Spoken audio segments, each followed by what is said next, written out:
According to a report, in 2023, drivers in New York spent approximately 100 hours stuck in traffic, which is approximately 16 minutes per day. And to be honest, it gets even worse in countries like India, where we have cities like Hyderabad, Pune, Mumbai and Delhi, where people have to wait for hours stuck in traffic to get to their work, and their work is just like 10 or 15 or 20 kilometers away from their houses. Okay, let me ask you, how much would you pay to actually skip all the traffic and just fly to work? $100,000? $300,000? What do you mean that you are not even paid that much? Or maybe your left kidneys then? Seriously? Just joking, you can keep your kidneys with you at the moment, because I am talking about flying cars. A dream that all of us saw as a kid. And sci-fi movies told us that this is actually possible. But how did we even get here?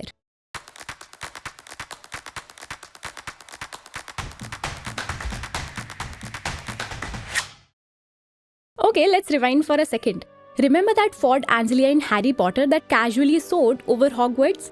When I first saw that scene, I was like, I am ditching school buses. I want that car now. But the truth is that I am still stuck in traffic like most of you. But here's the thing. Flying cars are no longer magical fantasies. They are real, they are here, but are they new?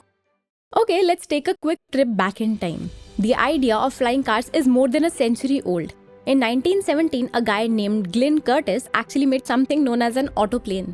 That was a box with wings. Think of it as your neighborhood grocery van with a really bad makeover. It could hop just a few feet off the ground, but spoiler alert, it never really flew. Fast forward to 1940s, we got Taylor Aerocar. That was something that could move on the road as well as fly in the sky. Super cool, right? But only 6 of them were made because no one actually wanted to park a flying car next to a family sedan. And don't even get me started on Ford Pinto that was actually converted into a plane in 1970s. Fun fact, that actually ended into a crash. Moral of the story, flying cars were ambitious, but the tech back then was like running Netflix on Nokia. Okay, let's jump to the present. Companies like Joby Aviation, Aeromobile and PAL-V are actually taking the charge. But the thing is that all these companies are taking a slightly different approach. For example, there is Aeromobile that has wings that can move in and out within just minutes, which means that you can switch between road to sky within just 5 minutes. It is basically like a transformer. And then there is PAL-V Liberty, which is something like a helicopter car hybrid. Perfect for someone who wants to live their spy movie dreams. And then let's not forget Joby Aviation's air taxis. These electrical beauties can take off vertically like drones and are being designed for urban air travel. Okay, so how much does this cost? The current price tag of this ranges between $300,000 to about $1 million, which means that you need to start saving from now. Look who is saying, I know I'll not be able to save, so I'll win a lottery. Okay, all of this is fine, but I had a question that aeroplanes have those big curved wings that help them to fly. These cars don't have them, then how do they fly?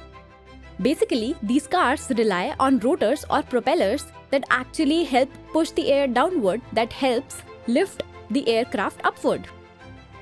For moving forward, some cars like Aeromobile use those traditional wings that help creating that aerodynamic lift once they are in air, which means that they are suitable for moving to long distances. Other cars such as Joby Aviation models use electric rotors, which are actually simpler and quieter.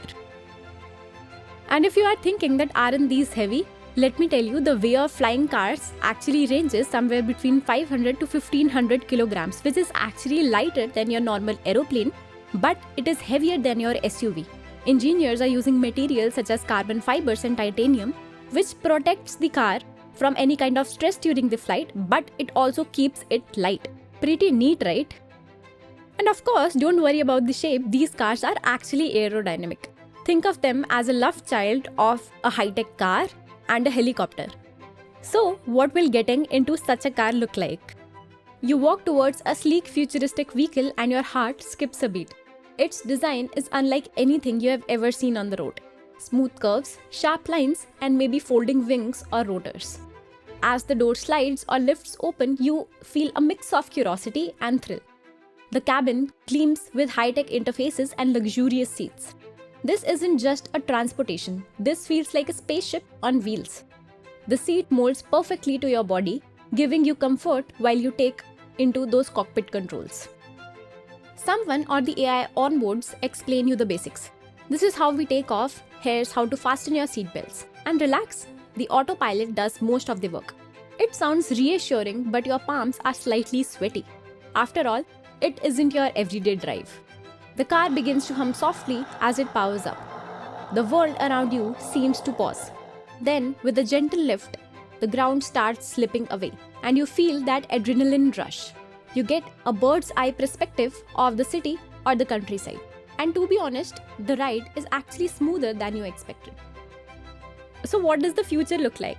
Experts believe that within next 10 to 20 years, these cars would be very common in the cities. Certain companies are actually building skyports from where these cars would take off and actually land back. And others are building AI systems that would manage all the traffic in the air. Because the last thing you want is a mid-air accident. So would you ride a flying car if you could? Do let me know in the comments.